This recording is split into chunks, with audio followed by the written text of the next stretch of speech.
march along with me, sitting close to me. Really? Yeah. Okay. He kept growling at them, you know. But it didn't Sort of, frighten them, huh? no. They had all these swords, you know. What an experience. Yeah.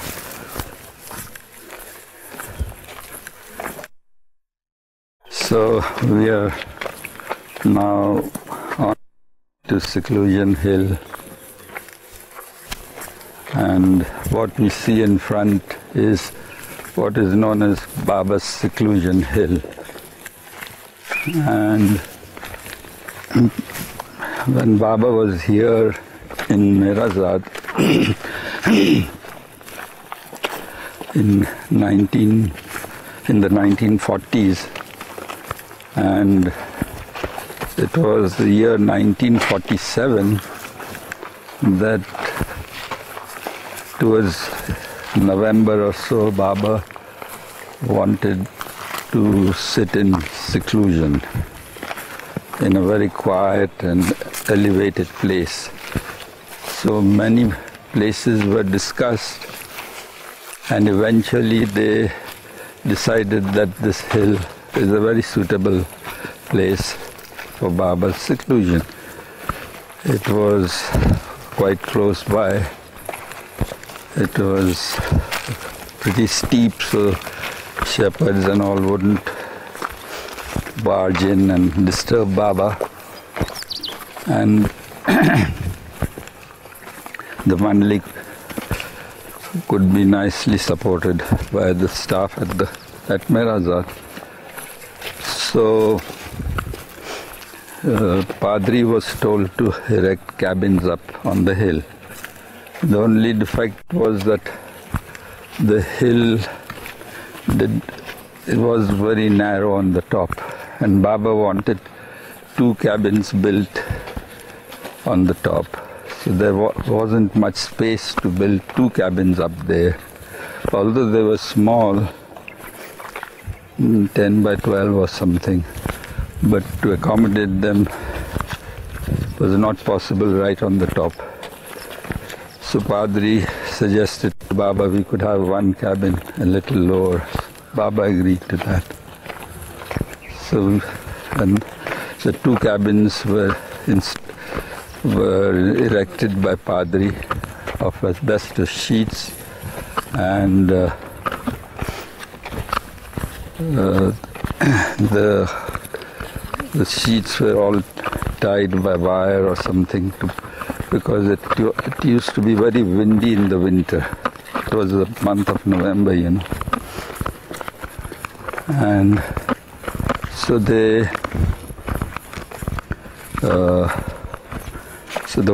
2 cabins were erected up there, and then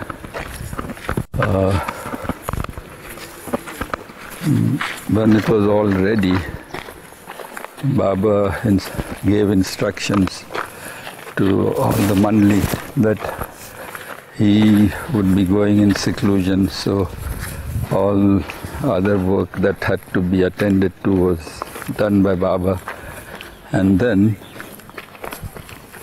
on, I think it was about the 4th or 5th of December in 1947, that the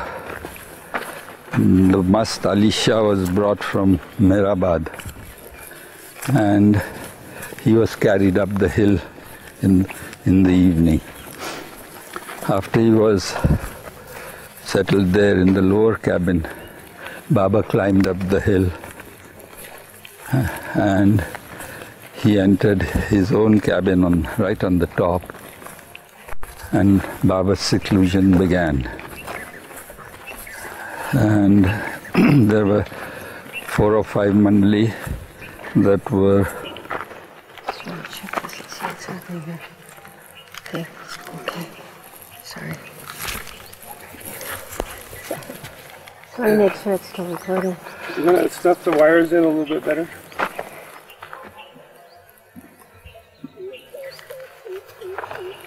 So there were. Is it all right? It seems to be, should be lighting up, but it isn't. That's why I was wondering about it. Is it? Should be lighting up, but Have a look. keep talking. Take it out. Okay, keep talking. Okay. Looks So- like it's working fine. Yeah. Hey, you should have headphones. So you can tell. Yeah, I should.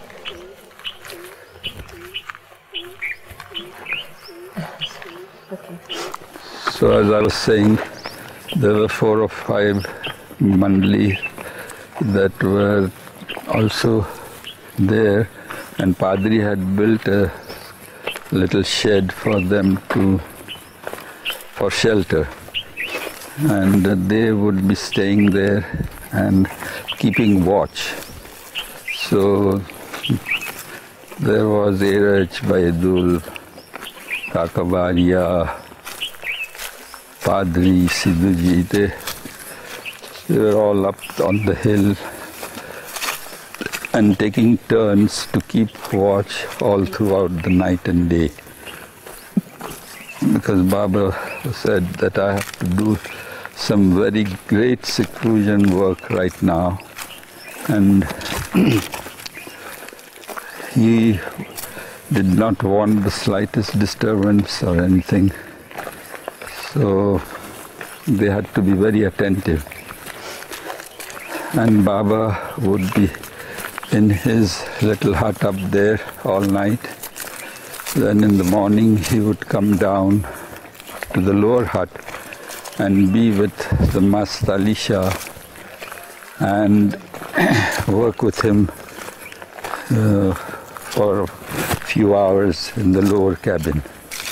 Then Baba would again repair to his upper cabin and then stay for the whole day and the rest of the night secluded in his cabin up there.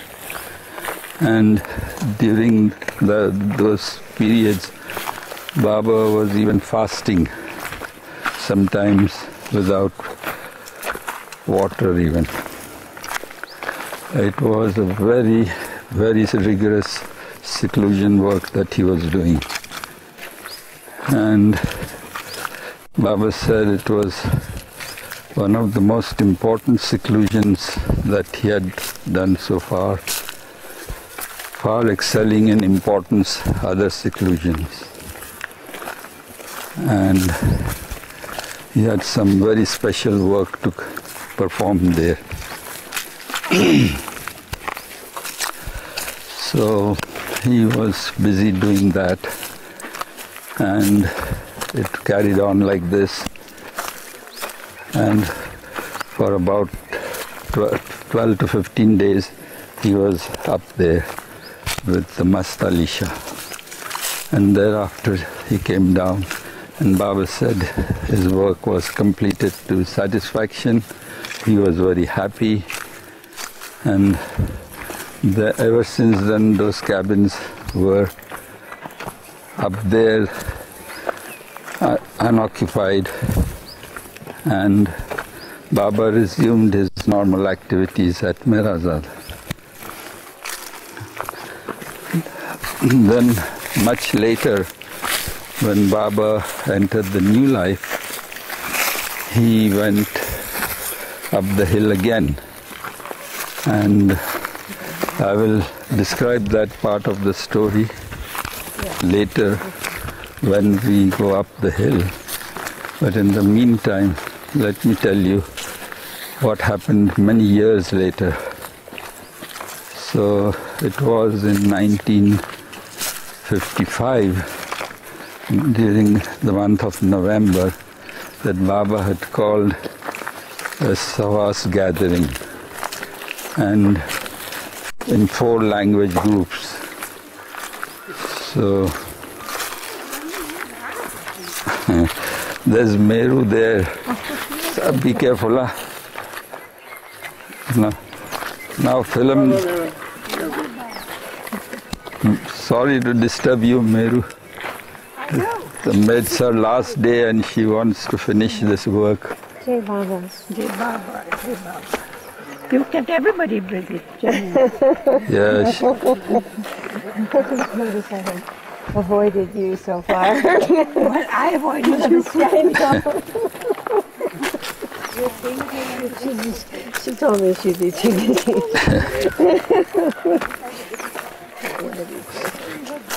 So then I want to tell you what happened in 1955. Yes. Baba had called this Savas, and each group, language group, was kept at Meherabad for a week, and Baba was giving his Savas to the various groups.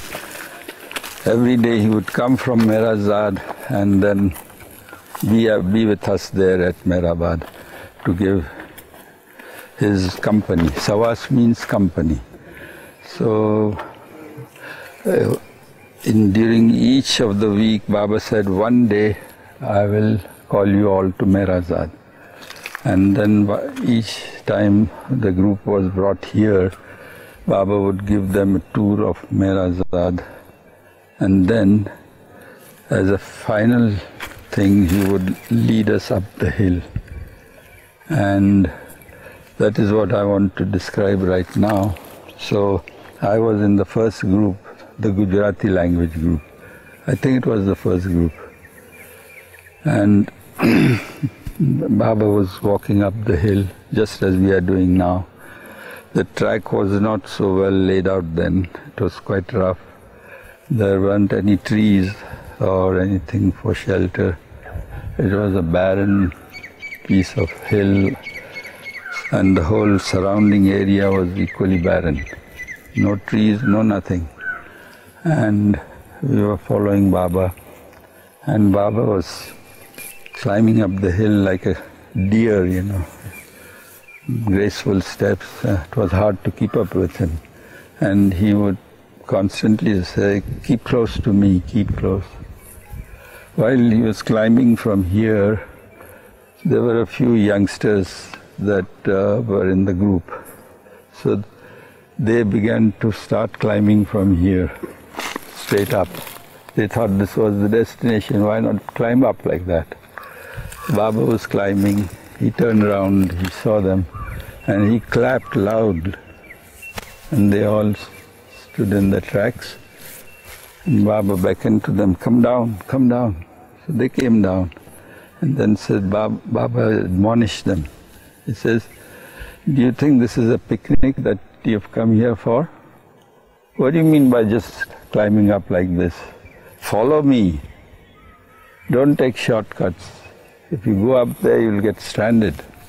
There are places where you can't either go up or come down. It's rather steep. At that time it used to be very, very rough and steep. So you are to follow me, not to lead me. If you want to race, I can outrace you, and come, do you want to challenge me? And they were all quite flustered, you know. I can outrace anybody. So then this sheepishly followed. So it was a sort of lesson to all of us that we are not to take shortcuts in the spiritual path. Follow him, yeah. Although it looks to be a roundabout and longer route, but it's safe and it's sure. He didn't say all that, but it meant that, because he said later that this path that we are treading resembles the spiritual path. And how, I'll tell you. So he began to tell us. So he said that this climb that is starting now is like when a lover first comes into contact with the beloved on the spiritual journey.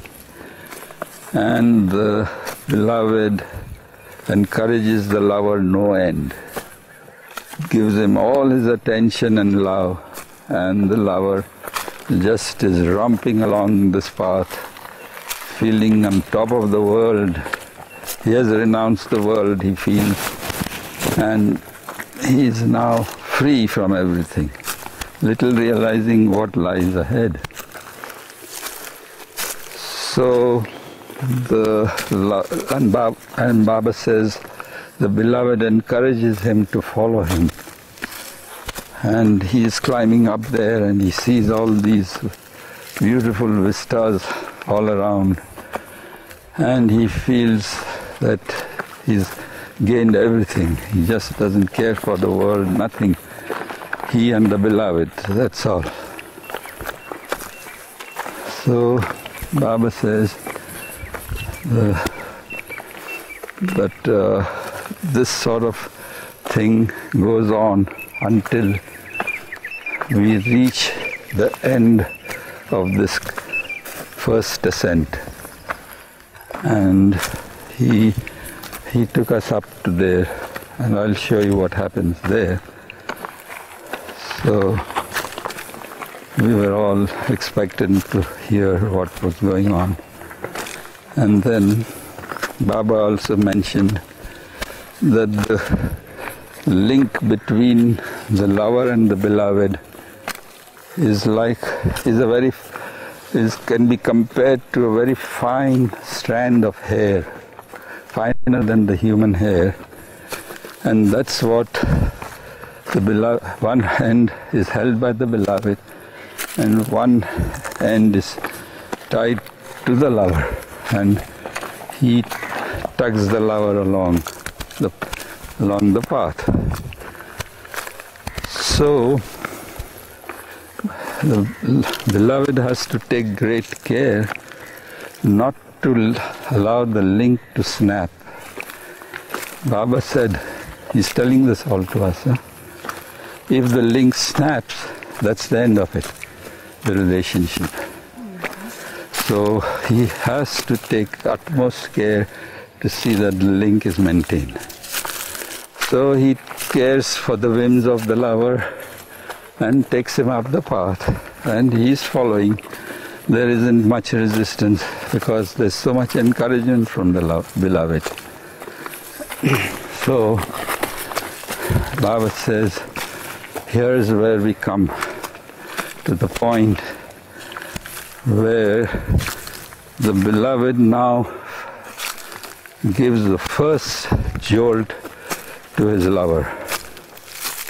You will see here that the path is taking a U-turn. So far it had been a straight climb and nothing to worry about. But Baba was standing here and explaining to us. And he says, you see what has happened here? Suddenly the path has taken a U-turn and there is a change in direction. So what happens? Baba said that it's comparable to the lover being sort of cold-shouldered by the beloved for the first time. And suddenly the lover can't understand what has come over my beloved. Why is he doing this? So all of a sudden he's being ignored, and he starts it very gently, and then it's more and more and more, and finally to such an extent that the beloved ceases to recognize his presence there. He would address somebody looking at the lover and beyond, as if he's not there. And you can imagine what a shock that could be to the lover. And Baba says he has to do that. So this is called Naz in spiritual parlance. Naz and Niyaz. Niyaz, Baba said, is the loving attitude and the attention that the lover does for the beloved. And Naz means the whims of the beloved, as they call nakhra in our language, which means capriciousness, So he exhibits that most capriciousness to the lover, to such an extent that the lover is completely bewildered. And then he shows actual dislike for his presence. So the lover feels that, what am I doing here? What should I do now? He doesn't even want to be tolerating my presence. It's better I should leave then. So Baba says, the lover turns, and this is the U-turn, and he starts to go up this path. The lover feels that now everything is lost for him, because his whole world was the beloved, and now he has been deserted by his own beloved. I better go back into the world and see what I could do there. So Baba says he starts to climb. So let's climb up. Baba took us up.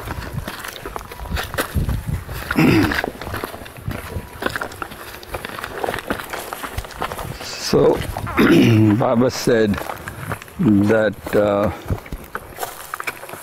the lover is going further and further away from the beloved. And he says, as I told you, the link is so fine that the beloved has to take great care. So up till now he was pulling the string and sort of reeling it up, And when the lover starts to go away, he starts to release the string, lest the link snap. So the lover is going away more and more. He goes into the world and nothing can interest him in the world, absolutely nothing. All the charm of the world has been lost. He can't be interested in anything that is going around him. He is completely befuddled. Neither can he be with the beloved, and now he feels totally out of sorts in the world. What am I doing here? And Baba says he comes to this spot. He was standing here and explaining this, and he says, this is the spot where the lover feels total desperation. He says that he is totally disgusted with his life. He says, it's better I end it. So he has reached a stage of desperation where he wants to jump and end his life and be done with it. He cannot bear this agony anymore. And this has been the experience of most of the Mandali. They have been through this. So Baba was just giving us a hint of what happens. When he comes to that stage, it is then that the beloved gives the first little tug again. And he feels, the lover feels, that instead of ending my life, I might as well go back and see what happens. So this is the U-turn. And Baba says, while he's going back, do you notice that the path is still climbing? It is still approaching the goal. Although there is a reversal in direction, it is not a reversal in direction for the goal. It's just from the beloved. Who is the goal also and who is the path? But this is all the game he plays. And when this happens and the first little tug comes, then he goes, he says, I might as well go back. And this is where he turns. And then the beloved starts to gradually pull the string more and more and brings him into his, when he comes, he's suddenly welcomed. He's given a grand welcome by the beloved and encouraged again. And then he's taken up and he reaches the goal. What a journey. Yeah.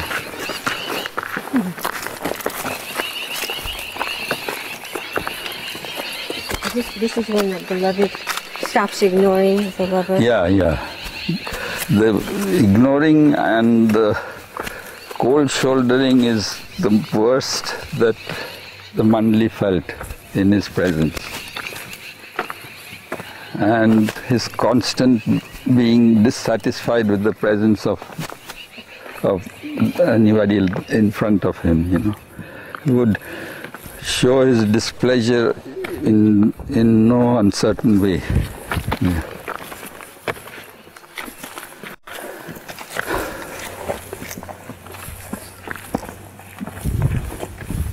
So then he led us up to this hill here, and this was the place, this tree that you see here, the peepal tree. Around here was the lower cabin somewhere. The shepherds and all, they used to come and steal away any remnant that was left of the cabins. So previously there was a plinth which we could identify, but all that's gone now. So it was somewhere here. And the upper cabin was right on top there. And there was a little shed. This was quite broad, you know. It has eroded quite a bit after Baba dropped his body. And there was a little tent around somewhere here. So that's how it was. And then Baba carried up over here. He sat somewhere here. You'll see it in the films. Baba sitting here, yes. And we are all sitting here at his feet. And he was explaining to us about being here and what work he did. And then he said, "You all are really fortunate that I'm leading you personally up the hill today. In future, millions would come to want to be here and do pilgrimage. So let's go up." And he took us up.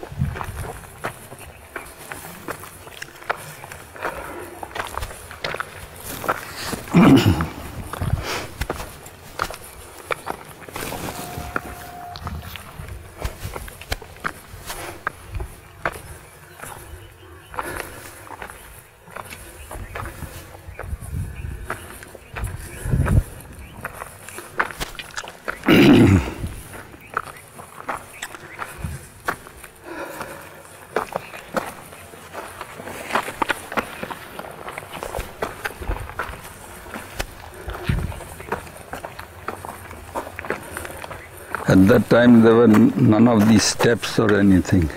It was done later. And this was... Be careful. Be careful. Yeah, it's rather steep. Yeah. So this ledge was particularly dangerous. And in the winter season, a very strong wind blows. So you can imagine the plight of the Mandli in the night without any lights, just a kerosene lamp.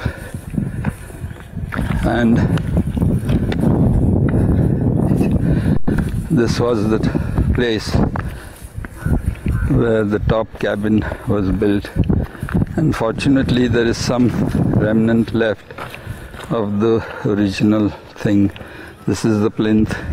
This is the cornerstone here, and it extended well beyond. A huge chunk of the hill suddenly subsided, and part of the plinth also fell down.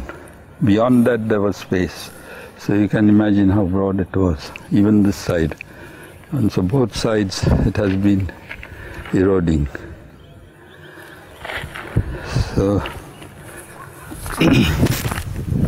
So he led us right up till here, and then he said, why would people want to come here and perform pilgrimage? Aren't there other hills in the world much more attractive which could attract them? Why should they come here?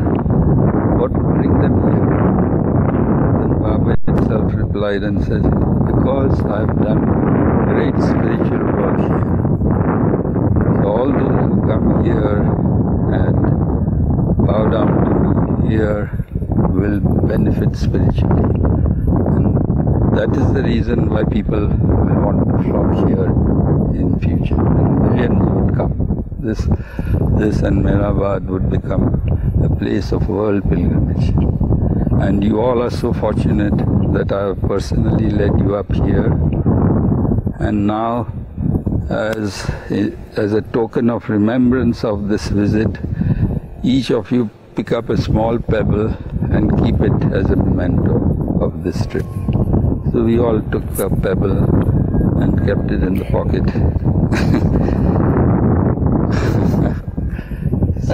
And I, like a fool, lost my pebble. But there are some who have still preserved it. Yeah, they had come here during the 50th anniversary and were saying, yes, we have that pebble, we have it. So that's how we followed Baba up here. And then, as I was saying, for the seclusion, he finished his 1947 seclusion here, and then during the new life, towards the last phase of, which was known as the Manonash phase, Baba was going on foot with the last four of his companions, Heraj, Baidul, Pendu and Gustaji. The only four people Baba had kept with him in his Manonash phase. Be careful, huh? So at that time, so let him face this way so he... Yeah, so that time Baba came from Aurangabad road, you know. Can you see that little stretch of the road there in the distance? Sure. That is the Aurangabad highway. And Baba was coming from Hyderabad via Aurangabad, and his last halt was Imampur. Heraj must have told you in full detail what happened at Imampur and the profound experience that the Mandali had to undergo there of humiliation for the Lord, and they had to take part in that. And from there, Baba came on foot. He walked from there, and then he came cross-country, and he said, oh, those cabins are still up there, now let's go there. So Baba came across from the backside, and then in the meantime, the women Mandali were asked to come from Hyderabad straight to Meherazad. So they had already come here a few days in advance, and the rest of the companions of the new life, they also were here. And these four companions with Baba came, and Baba had left instructions that only Mera and Mani should meet me halfway up the hill. None of you all should ever even look to this direction. And Baba came, and from that side, between these two hills, Baba went back that side and started to climb the hill. The four companions disappeared on this side and climbed up somehow from the back side to avoid seeing Mera and Mani. And then halfway up, Baba met both the women and told them of the last phase of his journey and how he was still feeling quite all right, and he was happy with what was happening, and that now it was the most crucial phase that he is going to undertake, and that they should remain happy. And then they went back, and Baba continued to climb, and then he came and occupied the top cabin, and Mandali was there just outside. So during the day Baba would be here, during the night Baba would be sleeping in this cabin, and the Mandali would be outside there, and turn by turn they would come and keep watch. Unfortunately, it was winter time. It was towards the end of December. Baba came here, and to top it all, it started to rain. And the wind and the chill and the rain, which Baba never liked. So Baba said, this is Maya again playing its last-ditch effort to try and subvert my work, but it lends more force to my work. So Baba, he was here, and the cabin leaked because it was unattended all these years. And Baba wasn't very happy, so after 2 or 3 days he went down into the cabin, the seclusion cabin there, and asked Padri to prepare the cabin. So Padri did. Can you turn this way? The wind is affecting the mic. Oh.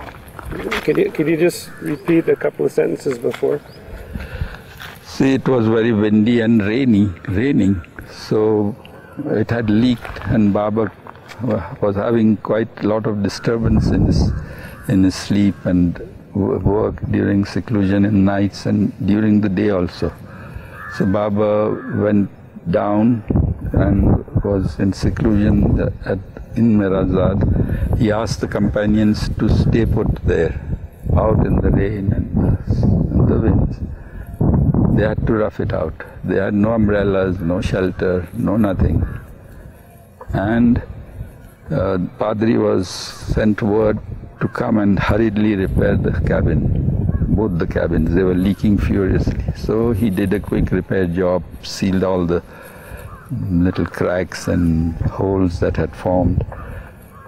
And when he went back, Baba came up and continued his seclusion for some time. But the wind was gathering more force, so much so that when he clapped in the night, it was extremely difficult for the Mandali to even hear his clapping. It was so inclement weather. So after a few days, Baba said, this is not good, it's disturbing my work. So he went back there and sent word to Padri to dismantle the cabins and bring them down and make them into a single cabin down there, which was known as the seclusion cabin. So Padri hurriedly came and got he got a huge team of people to help him with lamps and gas lamps and all that, working day and night. It is said he finished the whole job in about 2 days, dismantling these and erecting them there. How he did it, I don't know. And Baba was happy.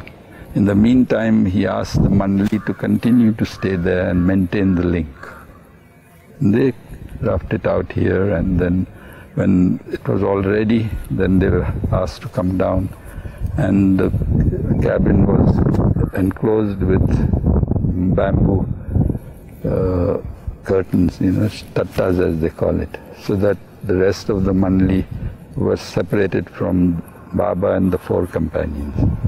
And then he completed his Manonash work in that cabin, which is known as the Manonash cabin. So there Baba finished his work,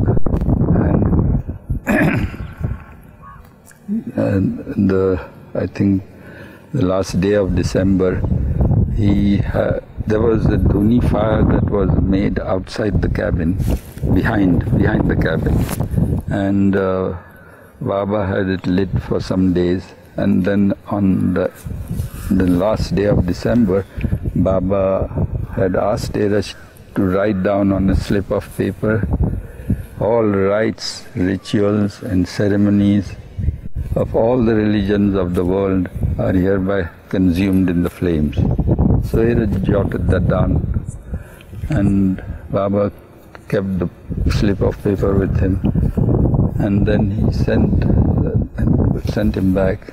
The next day Baba, in the evening, no, it was I think the same evening, one evening before he had written this, and then on the end of December, same evening, Baba had Eraj bring that note, he brought that note out and gave it to Erech and says, read this out before the Dhuni fire. And then when it was read, then Baba tore up the piece of paper and threw it into the flames. And they all stood there until it all burnt out, the fires burnt down. And then when the ashes were ready, Baba himself collected them in a couple of kerosene tins, empty tins. And Baba says, no one should ever access these ashes now. And so they were all kept sealed in it on those tins and sent to Meherabad, where they are still there. Now I think in the archives. Yeah. Wow. So that's the end of Baba's new life. Next day he stepped out and there was lots of ceremonies done. Yeah. So that's the story of Seclusion Hill. All right, now let's go down. One question. When the cabin was being dismantled for 2 days, where did Baba stay? I think he stayed in the cabin, in the seclusion cabin, and in his room there probably. I'm not so certain where exactly Baba stayed, but he kept himself secluded from the rest of the Mandi. Yeah. That's And did he say anything more about the future of Seclusion Hill? as I said, it would become a place of world pilgrimage. Yeah. And from here, you can see Meherabad? Yeah, that's the direction of Meherabad. There is an arrow somebody did here. I don't know if you can. I think Somebody brought a Erico, wasn't it Erico? Yeah, somebody brought a telescope and etched out an arrow. Here it is. Stand here. See this arrow here? It's still there. I don't see it. Where's the arrow? See this? It's barely visible now. This was the arrow. Wow, you have good eyes. It's hardly, I used to see it quite clearly in the past. So this is the direction of Meherabad. And It's pointing south. sometimes you can actually see it on No, a clear day. we can't see it anymore because it's now full of pollution. As you see, there's a constant haze around. But after a rain, Even after rains, it suddenly becomes polluted very soon. In the old days, it used to be crystal clear. You could see the hills beyond Meherabad. because from Meherabad you can see. Oh yeah, even that is now becoming hazy. Yeah. So this is how it was. So we thought there should be a walking path from Meherabad to Seclusion Hill. Good. Suggest that. Then that's Meherabad there, you see down there. Meherazad. Meherazad, I'm sorry, yeah. So this is facing north and this is south, roughly. And that's the Pimpalgaon Lake that you see in the distance. Yeah, it's nice to see water in it. In the summer. Yeah, it was dry for about 4 years. You could walk across it. It's a gorgeous view. This is the first time you've been This here. is the first time. Take it in nicely. That's gorgeous. Be back again. The building you see there is going to be staff quarters in the future. Those rooms that you see there, floor. And way in the distance is the new clinic. Have you been there? Right. So Bif can take you if you want. Have to do that. Yeah. So that's how it is now. It's all part of the property, all of this here. No, we've got several pieces of land. The farmers don't want to part with their Right, land. yeah, of It's course very not. difficult. Yeah. They're onto us. I They've been know. onto us for a long time. Right? That's right. What's happening with Meherabad? The farmers. I know. Yeah, because then they get the money, spend it, and become penniless. So they are now careful.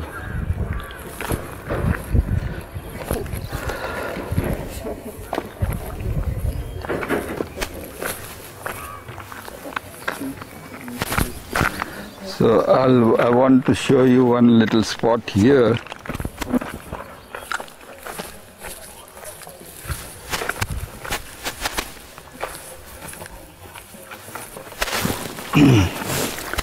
This is a Meheraj would call Baba's sofa seat. Oh, lovely. So you see, this area faces the east, as you'll see, and mostly the wind blows from the west side, the westerly. So Baba never liked the breeze, so he would come and sit here quietly and be doing his work, and it would be nice and cozy here. The wind breaks, because of it. It's like a nice sheltered cove, And so it said, this is Baba's sofa seat. The Lord of the universe having a sofa of stones. In Assisi, St. Francis's bed was a stone like this. Yeah, so, that reminds us of how the Lord stayed in utter simplicity. And his stone bed is inside a cave. Right in there. The forest. Yeah. Yeah. Yeah, what a life.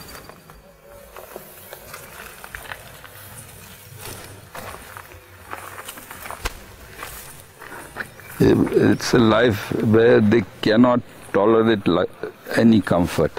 Comfort becomes a great burden for them.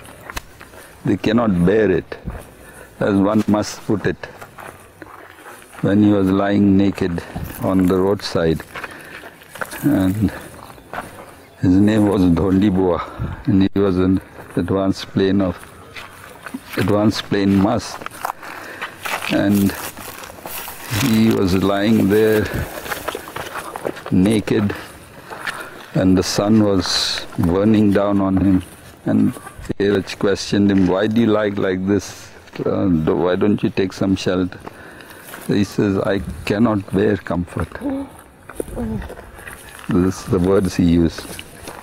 And Meheraj was utterly taken aback by such a statement.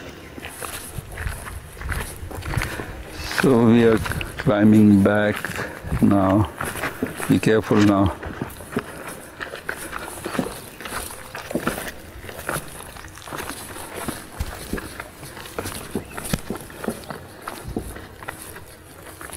So I want to show one spot here which people don't show much.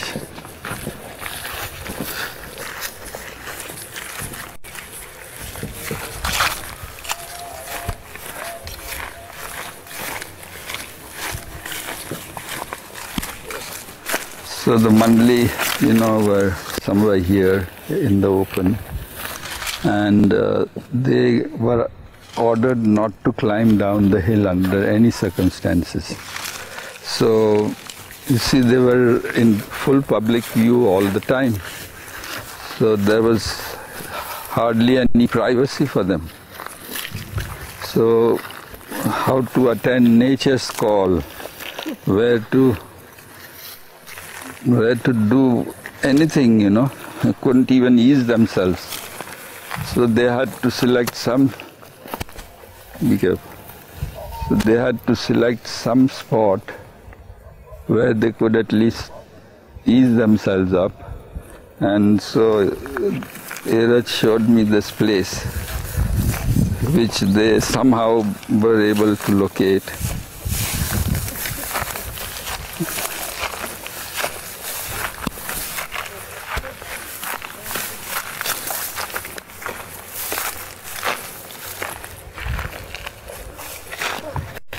So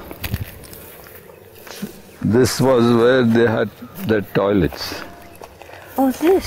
So it was having rock formation all around. It was much more rocky and sort of completely hedged in, and they used to do their nature's call here. At least that much privacy they could get, right in the open with pouring rain on top. So amazing, isn't it? yeah. So how long did that go on for them? How long were they up here like that? Probably a month or so. Yeah, or slightly less. Yeah. I'm not exactly sure. It's all recorded there. Yeah. But this is the spot where they could do this. And it's now getting more and more eroded. Yeah. I hope this hill lasts. You see, everything is crumbling here because this is volcanic rock, one of the oldest formations in the world. Oh, really? Yeah, the Deccan Plateau. Wow. So it's crumbling. So this was a volcano at one time? Yeah, probably volcanic rock. Oh. You'll find bulges of rock here, the circular formation of bubbles that must have happened. So, but the whole structure is crumbling, as you see. All the rock is just falling apart. Yeah. We asked some preservation people and they said nothing can be done. There's no known method of doing. If you do that, it will spoil the charm of the place. Concreting it and all that, which would make no sense.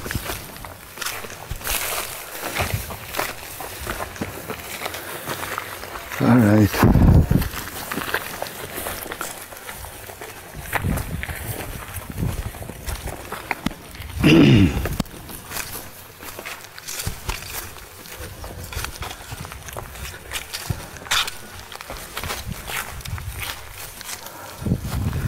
So this is the peepal tree, which now is the only landmark, and this tree lasts for centuries.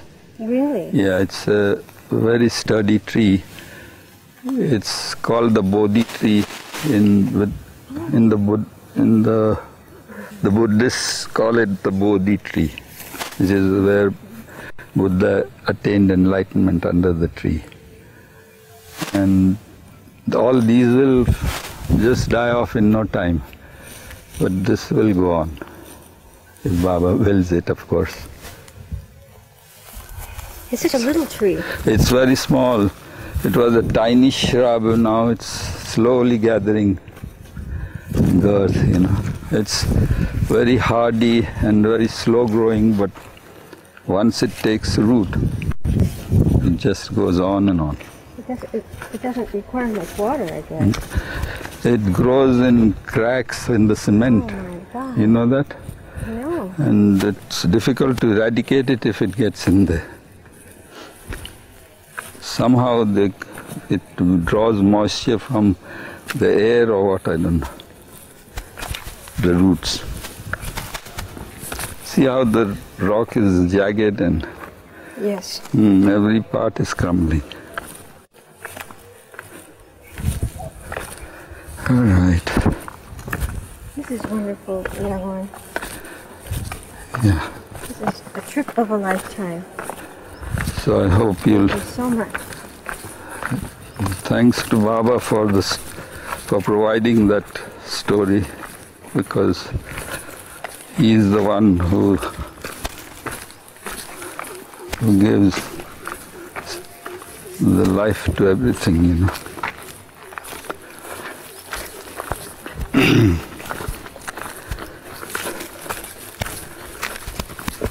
When I was young and came here, it was, we were always with Mera and Mani. When Eric was taking people up the hill, all the women wanted to be with Mera and Mani. That's right. So that's why you couldn't go up.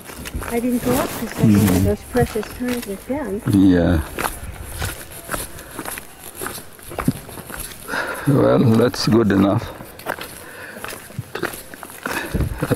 Anything connected with Baba is good. The rest is just illusory. So we are now getting back to normal consciousness. Oh dear. After going into the spiritual realms.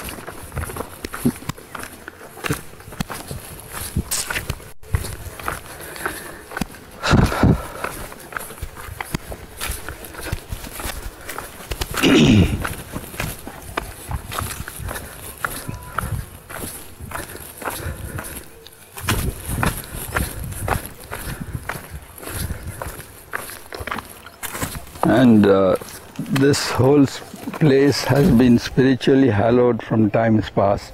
As you see that hill up there, yes, that's called Gorakhnath's hill. The perfect master Gorakhnath's shrine is up on that hill. And Baba took the women up there and asked them to bow down there. Yeah, it's the highest hill in this whole area. And the hill just adjoining this is called the Khandoba Hill, which is the deity of the village, the guardian deity.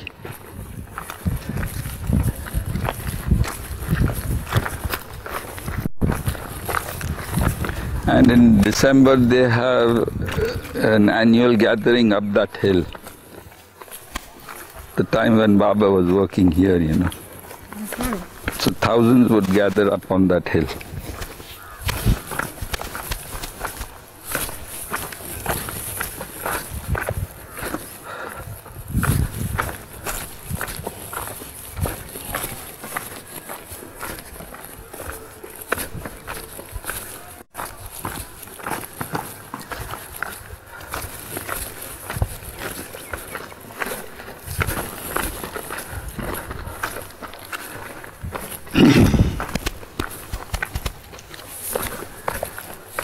And you see that hill up there? yes. Just to the side of that is Happy Valley. That's where Ram and Sita, have you heard of Ram? So he was exiled into the forest for 14 years, and in his travels he came here. And there's a spot where Sita felt very thirsty and Ram shot an arrow and brought out water. So all those places are still there. Yeah. And you see the horizon up there? Yes. That's the plateau. Below that there's a sheer drop. And the village of Vambori is several hundred feet below. You could see the whole village from top over there. There's a breathtaking view. Just on that plateau over there? Right? Pardon? On the plateau over there. That hill there. Oh, That's Gorakhnath. I see. That, The hill by Happy Valley. Yeah, that's called Manja Sumba. You see the little structure on that hill? Yes. That was the summer palace of the Mughals. Oh. Yeah.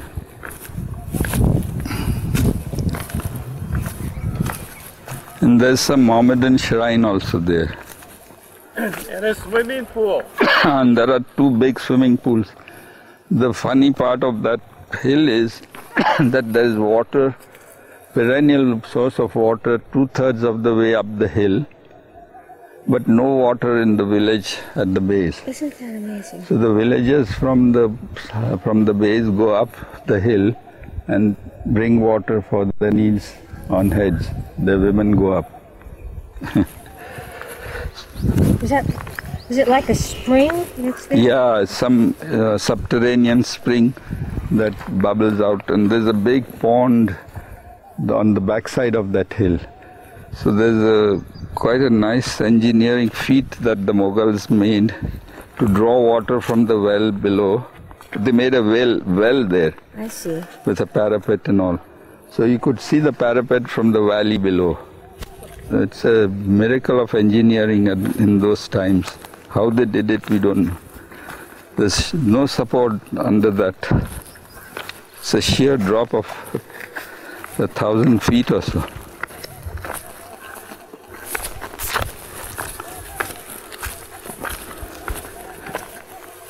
So Eracha asked the women, the men folk, why don't you have a pipeline from there? So he said, no, never mention that here. The women will waste water. This is the best way to preserve our water. So they should earn the water. But the men of the village said that? Yeah, that's what Erach tells us. Aaron said it. About the women Mandalay. Yeah, it was a little slant to that. Because they did that at Meherabad. Yeah, there was a constant tussle with Padri and the women. Right. He had to pump water up from that one little source at the bottom, and which had to supply water to 500 inhabitants there. So imagine his anxiety day and night with constant famine. This area is like that. Not much difference. Not much difference. Yeah. Sometimes we have more rain, sometimes the city has more rain, sometimes Meherabad has more. It's very uncertain, the rainfall here.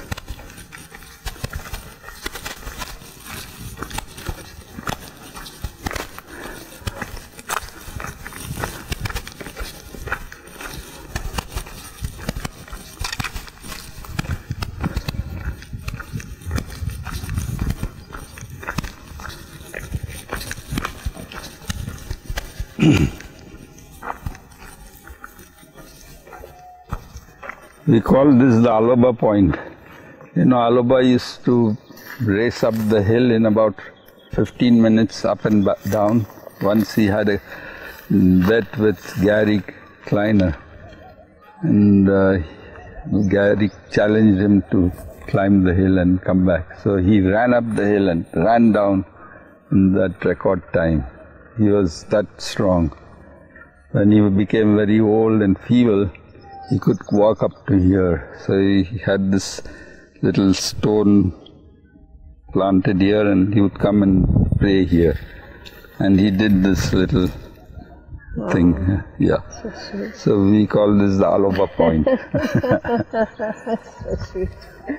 Wow. And Meheru also comes and puts flowers here now, because she also can't climb right on top. So. You know, I took Alaba to the Statue of Liberty and to the Empire State Building. Yeah, he was a great adventurist. He loved it. Yeah. Very young in spirit. Yes. Made friends with everybody in New York City. To talk to everybody. I know. And everybody must hear Baba's name. Yes. With missionary zeal.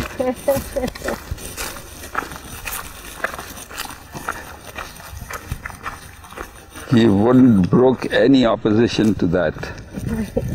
His conviction was so strong and so complete that he had no hesitation about anything.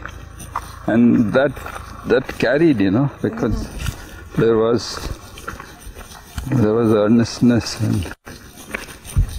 and love behind that. So that is the force that conquers everything.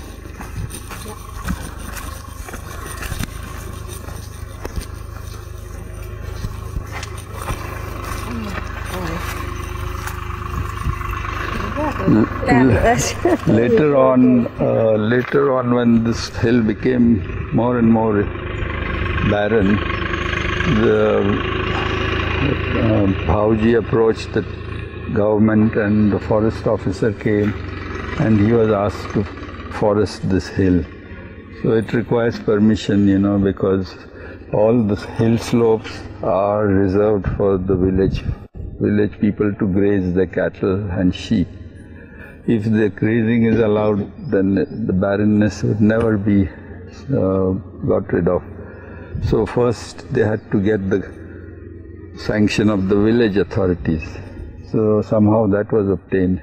Then they built a hedge all around the hill. You see this hedge? It has very sharp thorns.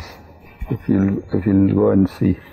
If you approach these, you could get badly speared by them. Yeah.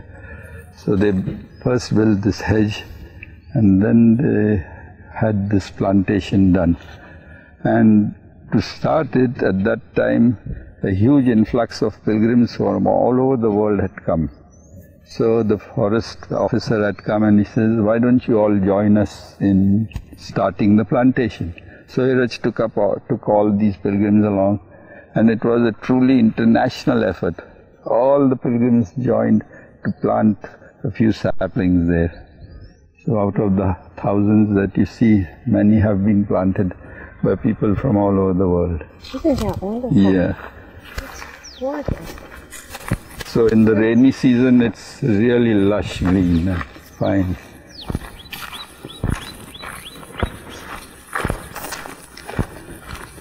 But it's lost its barren charm, you know. Yeah. Well, you can't have both. As you said, you couldn't be with the women and Erech also. Right, exactly. That's how It's it. always the Yeah. big thing when you came You have to. to Meherazad.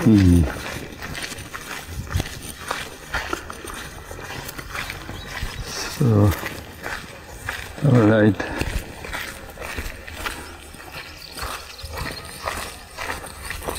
So I think that fairly covers our trip. I don't know if I've left out anything,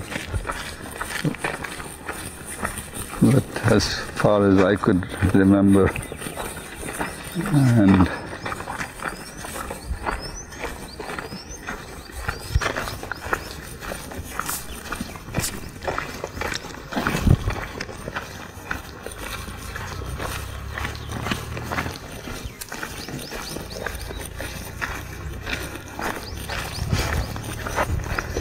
so you didn't find the climb too tiring, no?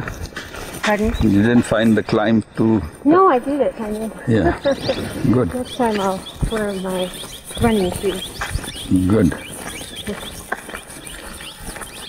Baba saved her for this special tour, Right. her first tour of Seclusion Hill. Yeah, Right, my maiden voyage. What is that? that's a stone idol that you see there. It was lying buried in the ground. So these farmers were tilling the ground, and they came across this. So then gradually they brought it out, erected it, and in stages they've now built a shelter on top of that, and they hold an annual gathering there now. Is that something? Yeah. So some old statue that was recovered there. Oh, really? I didn't know it. Yeah, you can see that. Yeah, I see it now. Yeah. I didn't know it was old. There was no color or anything. It was just plain hewn in rock. Wow. Very old thing. It's a beautiful thing. Yeah. What god is that? Some goddess. ये मायता का काय है? Maruti, Hanuman. Hanuman chai. Hanuman की मूर्ति. Hanuman chi murti. It's Hanuman's murti. So because Ram was here now, so the people here must have made a little shrine. पूर्वी तो जमीन मध्य होती. So that Hanuman was the chief disciple of Ram, and he was a very brave fighter for Ram. You know Ramayana? Have you read Ramayana? The Ramayana? Yes, well actually I saw a play. That's good. Yeah, so it's all very allegorical, but it's really profound. And Mara used to tell us about it too. Yeah. So it brings the flavor of the Lord in each of his incarnations.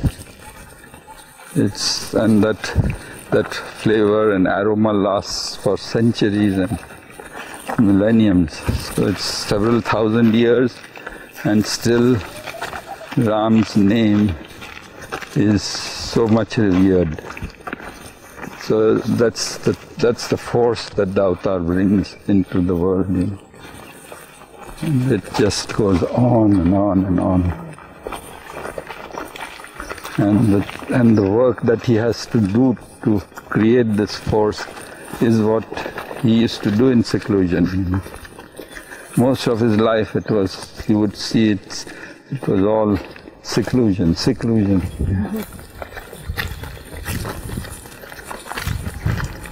So once Baba's close Mandali Sarosh, he got very exasperated and he says, Baba, what is this seclusion?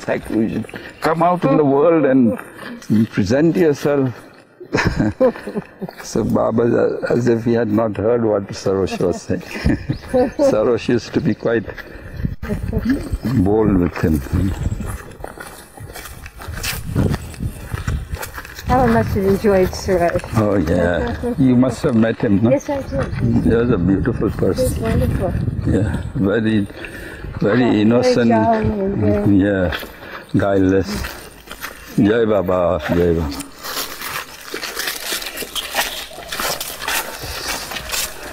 So now, Bif, I think you need not exert so much. You've really covered everything. Backwards. I climbed Seclusion Hill backwards. Backwards, right. That was the hardest. Okay. And it's still cool now. Yeah, The time of the day. you were fortunate to get a nice time to do it. I'm gonna So unplug we you are now. back. I'm going to unplug you. Yeah, you can go and I'll unplug you just now. you can go and picture the seclusion cabin if you want. Hmm? Look, can you show us the Mananak cabin? Yeah.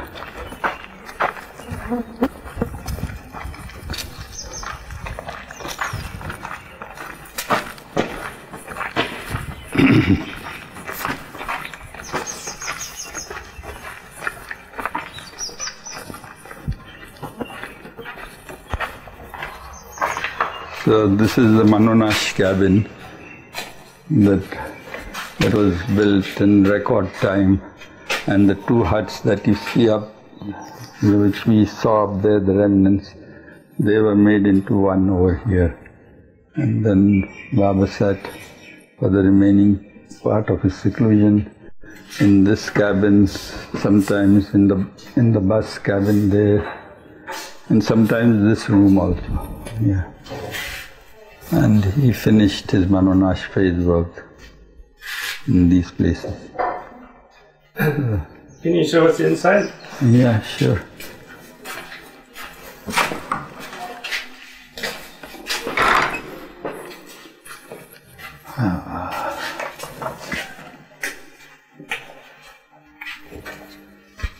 So this is the part where Baba had the office, as it were, and on these shelves were kept the symbols of the 4 or 5 major world religions, and there was a sort of a curtain here, and Baba's bed used to be somewhere here, and in the night he retired in this side of the cabin. And during the day he worked here, sometimes all alone, sometimes with Himas, sometimes with some only being with him, whoever Baba called, and he carried on his work. Yeah.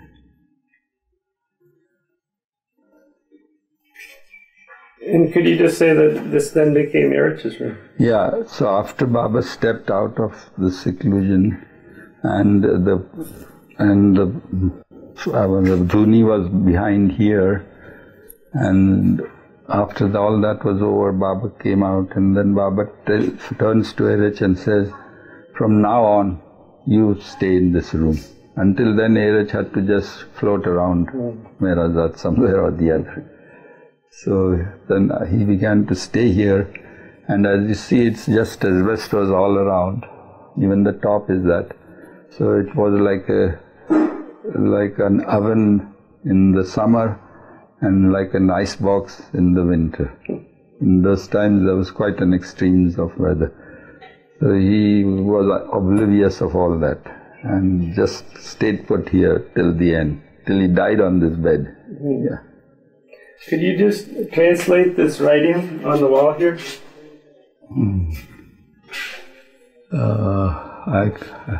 It's here. अनजान बने रहे हैं मगर जानते तो है, अनजान बन रहे हैं,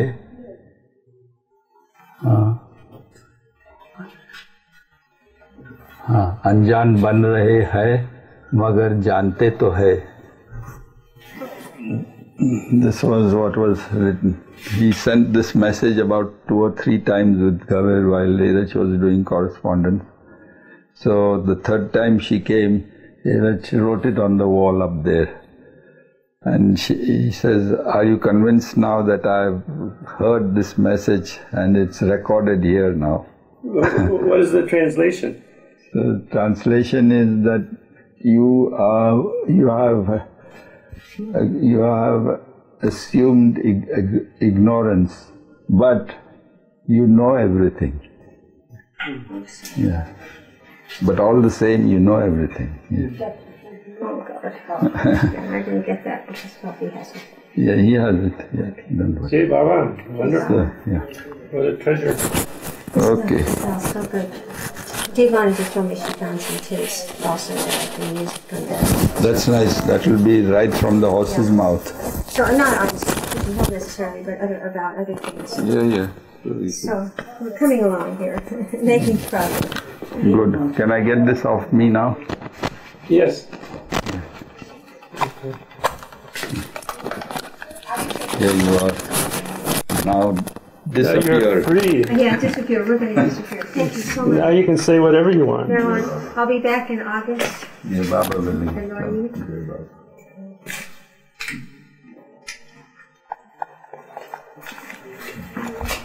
Jai Baba. Have a nice trip back. Thank you so much. Thank you. Have a nice trip.